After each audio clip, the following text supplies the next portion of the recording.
The left-wing gender insanity being pushed on our children is an act of child abuse. Very simple. Here's my plan to stop the chemical, physical, and emotional mutilation of our youth. On day one, I will revoke Joe Biden's cruel policies on so-called gender-affirming care. Ridiculous. A process that includes giving kids puberty blockers, mutating their physical appearance, and ultimately performing surgery on minor children. Can you believe this? I will sign a new executive order instructing every federal agency to cease all programs that promote the concept of sex and gender transition at any age. I will then ask Congress to permanently stop federal taxpayer dollars from being used to promote or pay for these procedures and pass a law prohibiting child sexual mutilation in all 50 states. It'll go very quickly.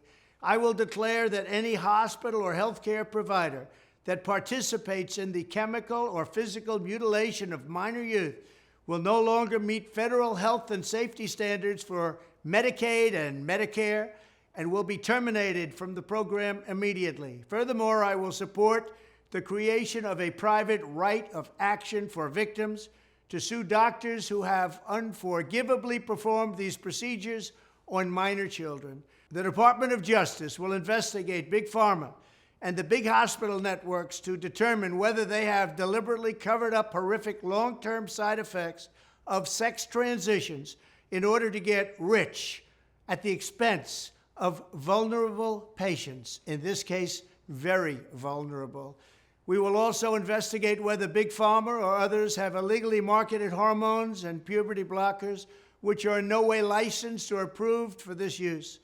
My Department of Education will inform states and school districts that if any teacher or school official suggests to a child that they could be trapped in the wrong body, they will be faced with severe consequences, including potential civil rights violations for sex discrimination and the elimination of federal funding.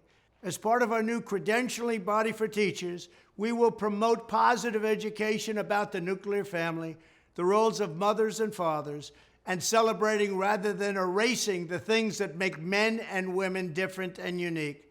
I will ask Congress to pass a bill establishing that the only genders recognized by the United States government are male and female, and they are assigned at birth.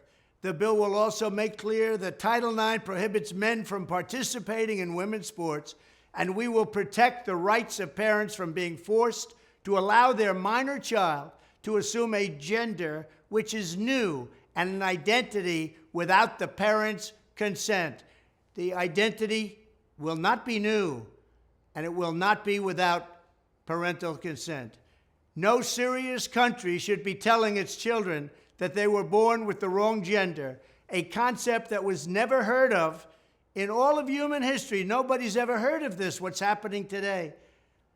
It was all when the radical left invented it just a few years ago. Under my leadership, this madness will end. Thank you very much.